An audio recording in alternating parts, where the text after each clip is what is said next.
Will everyone please join me in Gasho? Place your hands together in Gasho and repeat the Nembutsu with me. Namo Amida Butsu. Namo Amida Butsu. Namo Amida Butsu. Namo Amida Butsu. Namo Amida Butsu. Good morning, everyone. Good morning. Thank you very much, Donna. Thank you very much, Nate. That was very beautiful. And wow, what a wonderful sight to see. This temple is packed. The Hondo is packed with people. Now, I'd like to think that this is because everyone is so enthralled by my Dharma talks, but I can clearly see that this is not the case. Either you all came here to see Donna and Nate perform such a beautiful song, or you're still all hungry for mochi, and you're eager to get pounded. So I promise my Dharma talk won't be that long. But since we have visitors today, I think I should get a lot of you up to speed on what I've been going over with the Dharma school students.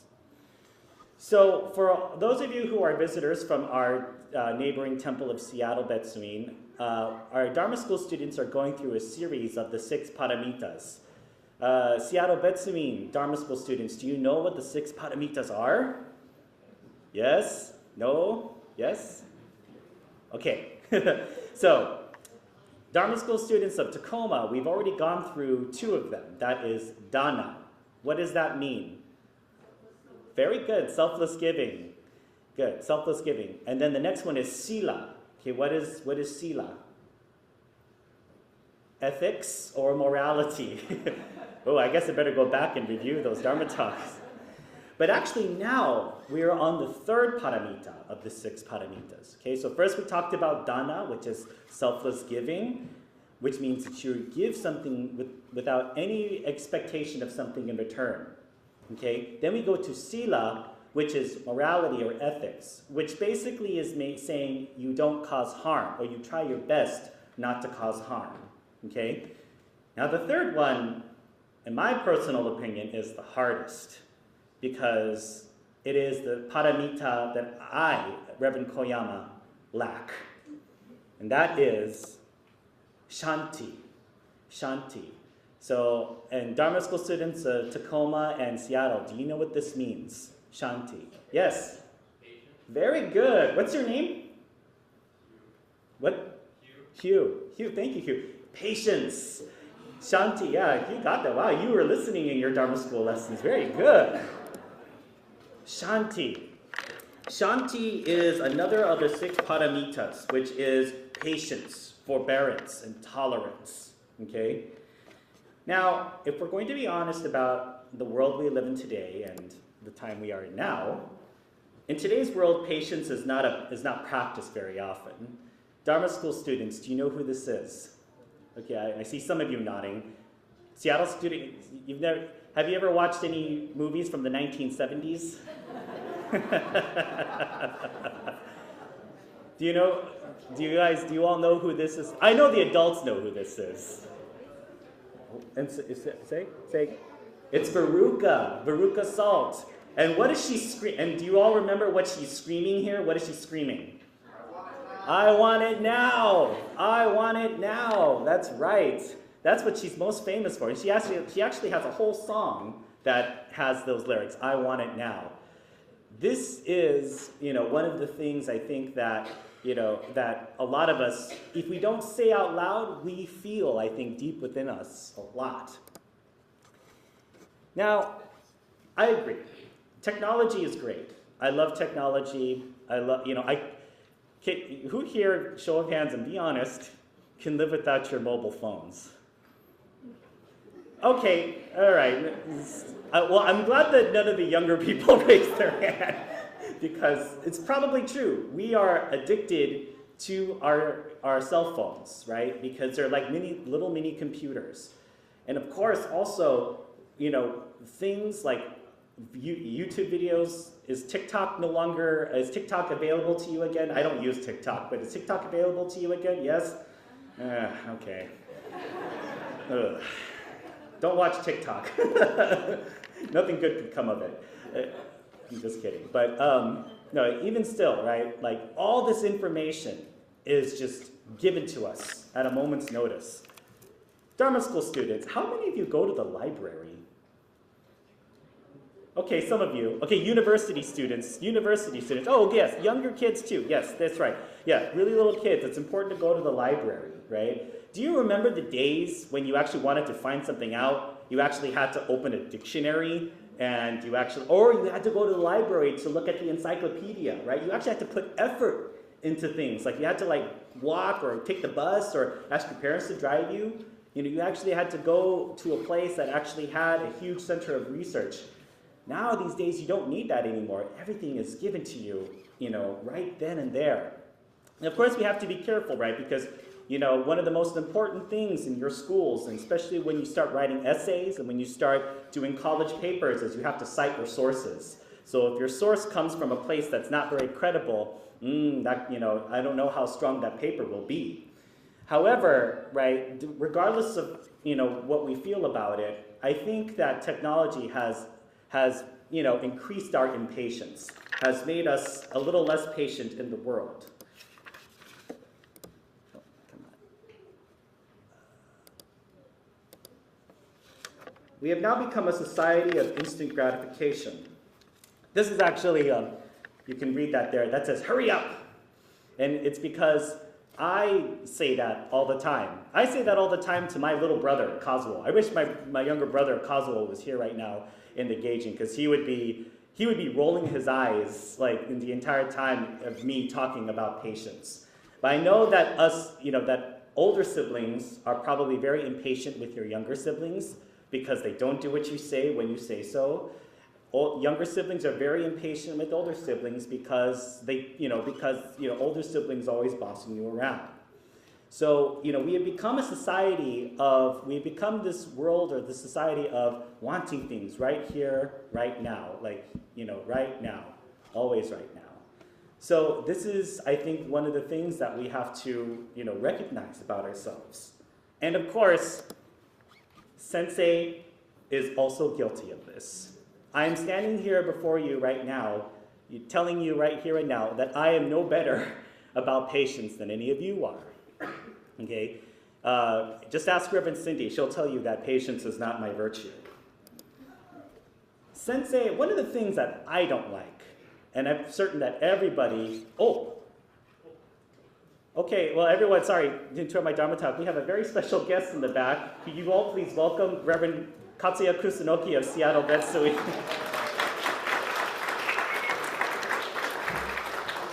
Wow, we got Sensei to come with the Seattle. We should have Mochitsuki almost every month, I think.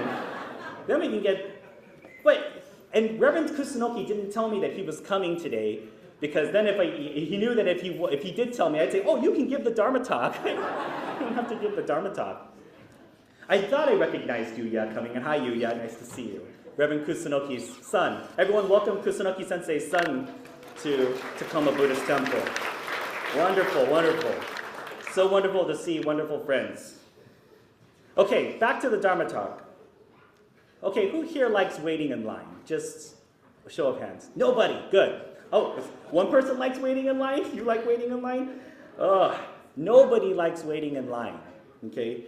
I don't like waiting in line at the movie theaters, which is why I buy my tickets online so I can just walk through, right? I don't like waiting in line at grocery stores. I used to think that self-checkout was faster, but now everybody wants to do self-checkout.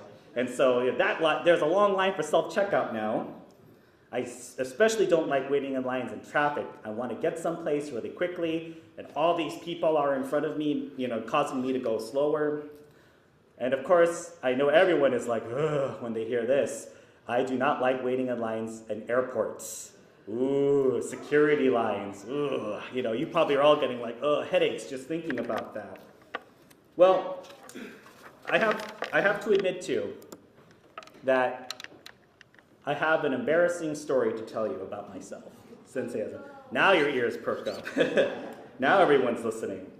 So this was an experience actually back a couple of months ago last year when, as you all know, myself and Kusunoki Sensei are asked to travel quite a bit to the Bay Area to help with the training of the new Tokudo and Kyoshi candidates of the BCA.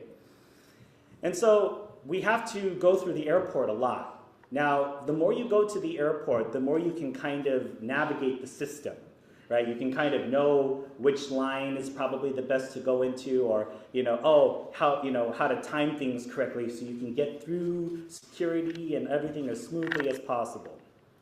So, one time I was sitting at San Francisco Airport, SFO, and I was actually waiting to get onto my airplane from SFO to come back to SeaTac, okay?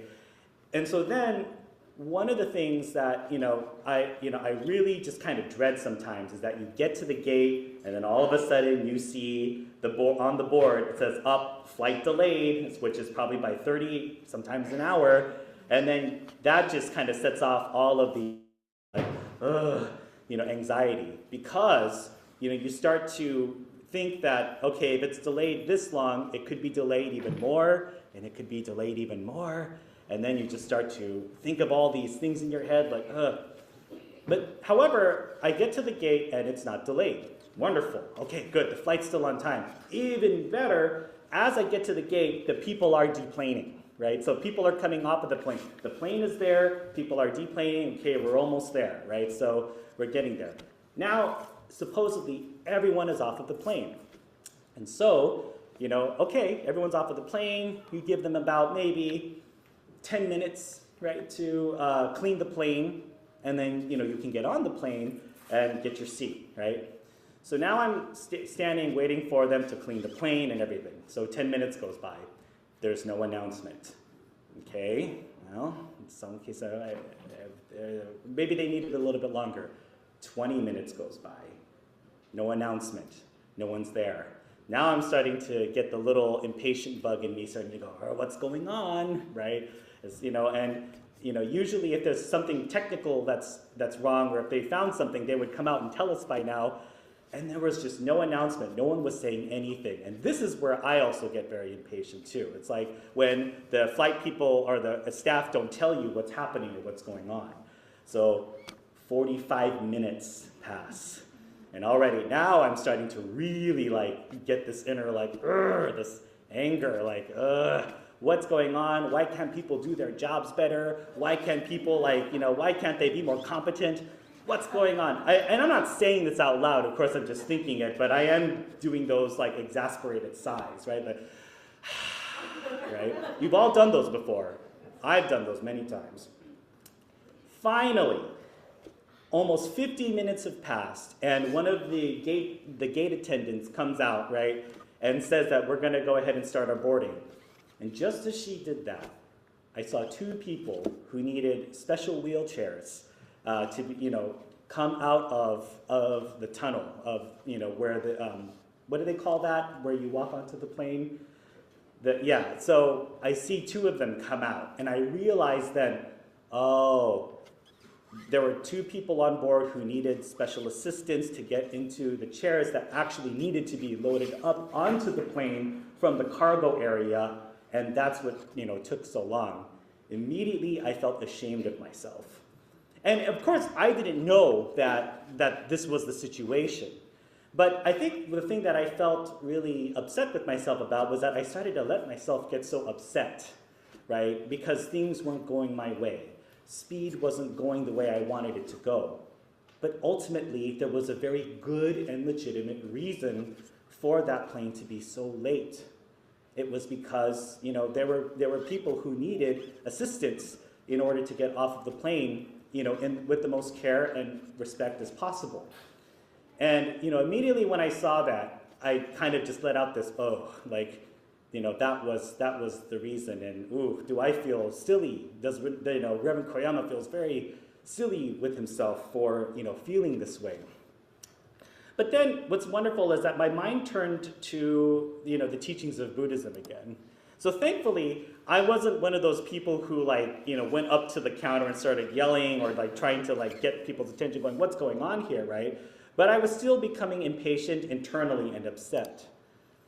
So why does Buddhism teach us patience? Why? Why is patience such a strong message in Buddhism? The other tenets of Buddhism is that we live in a world of interdependence, which means that we have to recognize that, that we live in a world with multiple people. That we live in a world with lots of folks, which is why there are lines at Disneyland, even though we don't like to stand in lines at Disneyland. And the most important thing, the second point on the board, is the world was not made for us, right? When we get impatient, when we get angry, especially when we stand in line, or that we start to get impatient that things aren't happening quick enough for us, we forget that the world exists not for our benefit, right? The world exists, and it is a gift, right? Something not to be taken for granted. Our people, the folks who are associated with us, our Sangha, they don't exist just for the sake of fulfilling our selfish desires. Okay, that is another important part of why Buddhism teaches patience. Last and certainly not least, not everyone is the same. Everyone is a different age, has different abilities, has different needs, right? Even has different desires. And this is something that, we have to remember as Buddhists, right? That this message of patience, Kshanti, is here to guide us in living in this world with all others. But now I've talked a lot about who is really impatient, like myself. But then the question is, who is the most patient? Who do we know of as the most patient? And that is an easy answer. The easy answer to this of who is the most patient is Amida Buddha, the Buddha of infinite light and infinite life. Amida Buddha embraces all sentient beings in this world. I accept you, flaws and all. I accept you, our impatience and all. I accept you for who you are as you are. And even when we're sometimes impatient, that does not stop Buddha's love and lessons from reaching us, right? Sometimes, when we see things that make us impatient, we just want to give up and leave. But when we think about the Buddha Dharma, this is a power, other power, tariki, other power, that consistently works for our benefit. All of our faults, all of our failings aside, the Buddha Dharma is there for our benefit. And I can't think of a more wonderful and perfect example of patience. Now, this isn't to say that I expect all of us Dharma school students and adults alike to be the same level or amount of patience as Amida Buddha. But then every now and then, turn towards Amida Buddha in those times of impatience and crisis to realize that there is a steadfastness that we can lean upon and learn from. That maybe we can take a few deep breaths and realize the importance of patience and being able to get along with each other. So with this, I would like to thank our Dharma School students and visitors from Seattle Betsuin for visiting us today. In closing, will you please join me in Gasho and repeat the words of Namo Amida Butsu with me. Namo Amida Butsu. Namo Amida Butsu. Namo Amida Butsu.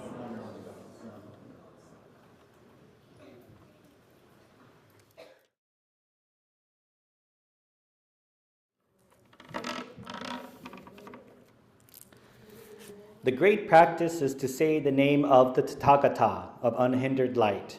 This practice, comprehensively encompassing all practices, is perfect and most rapid in bringing them to fullness. For this reason, it is called great practice. Saying the name then breaks through all the ignorance of sentient beings and readily brings all their aspirations to fulfillment. Saying the name in and of itself, mindfulness. Mindfulness is Nembutsu. Nembutsu is Namo Amida Butsu. Namo Amida Butsu. Namo Amida Butsu. Namandas, namandas, nam. Good morning again, everyone. Well, all the folks went downstairs. No, we are still here, and there's still a good-sized crowd here to listen to the adult talk. So, when thinking about the theme of, patience, right, and the theme of, instant gratification and getting everything that we want, One of the things that I think we sometimes forget, at least in terms of Jodo Shinchu or Buddhist practice, is that this type of quick, rapid practice has actually been available to us for the longest time, and this is through the recitation of Namo Amida Butsu. When we think about Buddhist practice or any type of practice, we kind of think in a linear way, right? Where we go from step A or point A to point B to point C to point D, right?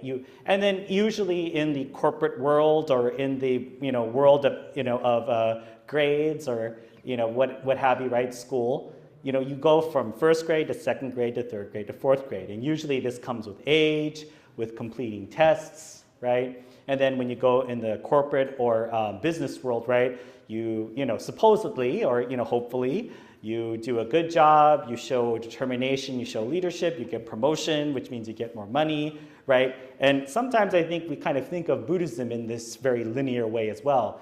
The more practice I do, the more zazen that I sit, or the more I meditate, the more close to enlightenment that I become. But Shinran actually turns this on its head, right? What Shinran's actually saying is that this practice, all of this hard work, has already been done for you and is coming, in fact, is actually going, not just being done, it's not just been done for you, it's actually coming towards you.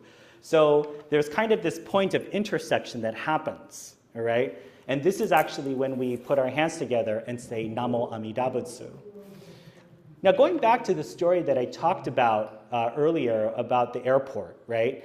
You could see that, or I was getting very frustrated and upset because I had no idea what the circumstance was that caused the delay. And yet, when it was revealed to me what was causing the delay, my mind immediately went to, first off, made me feel very foolish and very, kind of like, how could I be so, I don't want to use the word stupid, but, how could I be so foolish, right? But in that regard as well, that is the working of Buddhistic Dharma or Buddha Dharma working for my benefit as well, right? It's not there to make me feel ashamed of myself or to make me feel like horrible about myself, but it's able to kind of click my mind open and say, you know what, there was another way to think about this, or actually I was becoming upset for no good reason. This is what Jodo Shinshu brings to us, I think.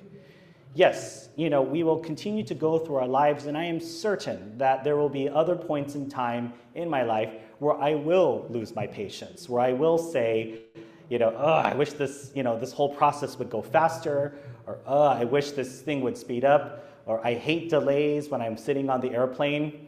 The other part about airplanes, right, is when you're at SeaTac, especially sitting on the tarmac waiting for your turn to go to take off, right? You've all done that, right? You've all gotten on the plane and you're lining up on the tarmac and you see that there's 3 or 4 planes ahead of you and you're like, hurry up and take off already so I can, right? I'm certain we will all feel this way again. But thankfully, we live in an interdependent world and a world of the Nembutsu and other power of Amida Buddha's vow power, where time and time again we will be shown our own ignorance and our own sense of impatience or bombu or kleshas or imperfections. These are the kinds of lessons I think that really get taken home for us. These personal experiences, I think, do wonders for me because they come up with good stories to tell during Dharma talks. But it's also very important to have important people in your life as well to help keep you grounded. Now, of course, the presence of Amida Buddha and Shinran Shonin should do this actually when we come to the temple in the first place, right? We're not worshiping a statue's golden idol to, get favors or to, bless me with lots of money or anything like that. We are actually in the presence of Amida Buddha's calm and very peaceful countenance to remind us of how we also have the potential to feel that same way. And the same thing with Shinran Shonin, who was not, at the end of his life, was not met with grief or fear, but because he knew that he was being born and taken to Amida Buddha's Pure Land. We come to the temple to remind ourselves about the importance of all of the Dharmic teachings that help us guide in life. This life in itself, I think, is a gift, and this is said in the Monchu's, our pledge, right? Realizing the gift of life I have received. I shall strive to live each day to its fullest, like the Buddha who tirelessly works to liberate all. All of this practice is coming to us in the form of Namo Amida Butsu. When we say Namo Amida Butsu, we're not saying it to get any favors. I think, when you have that feeling of togetherness in the Hondo with our fellow friends, and especially it's good to have guests from other temples and other travelers of the Buddha Dharma to come here with us to realize that we are not alone. Of course, this is also done in a regular Sunday service where it's just, our fellow members and friends who gather with us. In our regular daily lives, we can get caught up with ourselves and our own egos and our own schedules. It's easy to retreat into the life and the world of a vacuum where only my decision matters and only my way of thinking is correct and only my way of doing things, everybody else should do them. My way of thinking is the right way. When we come to the temple, it reminds us that there are other ways of thinking, and in fact, actually, to penetrate through the ego that helps with, to help penetrate the ego that spurns or that spawns this impatience and sometimes anger. This is why we come to temple. This is why we say Namo Amida Butsu, not as like sort of a treatment to the symptoms, right? But because we are made aware of our kleshas, when we become aware of our imperfections, and then realizing that we are not alone and that we do not suffer alone, we place our hands together and say Namo Amida Butsu. This, I think, helps bring us a great sense of calm, a great sense of gratitude, but also helps us to continue with living our daily lives to the best of our abilities, right? There's no just one time where we come to the temple and all of a sudden we're all good and we're able to live our lives as an enlightened being. Absolutely not. This teaching teaches us that, yes, we may know what the Dharma is, we may take refuge in it, we may understand that much of these teachings is there to benefit us, but we still are human and we are prone to error and we are prone to get caught up in our own egos again and again. So continuously, like exercising or like any type of healthy lifestyle, it is important to come to the temple. It is important to sometimes open a book of the Nembutsu every once in a while and listen to other teachers of the Jodo Shinchu path. They can offer us different perspectives to live our lives and to basically coexist with our fellow humans of this world, and of course fellow travelers of the Nembutsu. I think, when we get impatient with ourselves, a lot of it has to do with the three poisons, greed, anger, and ignorance. These poisons will continue to exist within us no matter what we do. We can meditate as long as we want. We can, do as much tantric practice as we may, think that we can. But at the end of the day, right, we still are who we are. And this isn't to say that we're bad people. This isn't to say that we're horrible people. This is to say that we are people and that we are prone to the human condition. Amida Buddha understands this. Shinran understood this. And this is why the teaching of the Nembutsu is so important. For all of us sentient beings who must continue to live our daily lives in the outside world, in the world of people and civilization, do we have time to spend upon days of Buddhist retreat, of going into heavy meditative states? Probably not. Possibly when we retire, we may have more time to dedicate to exploring other Buddhist practices, but ultimately, the world that we live in demands our attention, demands our energy, demands our time.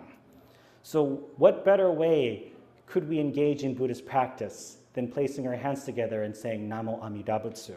How convenient of a practice that is given to us by Amida Buddha to fit into our daily lives. And it's wonderful to come to temple every Sunday to give yourselves an hour and a half or so from going to service and doing the social hour afterwards. But at the end of the day, the Nembutsu is all we need. All we need to do is place our hands together and say, Namo Amida Butsu. This is why this is great practice. All of the countless kalpas that have passed has brought us to Namo Amida Butsu.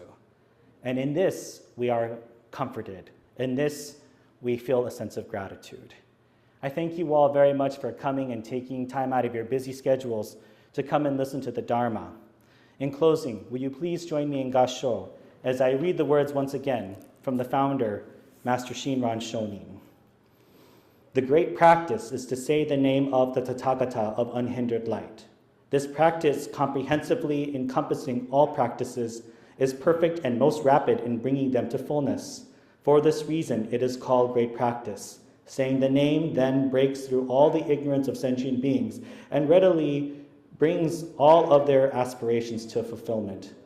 Saying the name is in itself mindfulness. Mindfulness is Nembutsu. Nembutsu is Namo Amida Butsu. Namo Amida Butsu. Namo Amida Butsu. Namo Amida Butsu. Namandats, namandats, namandats.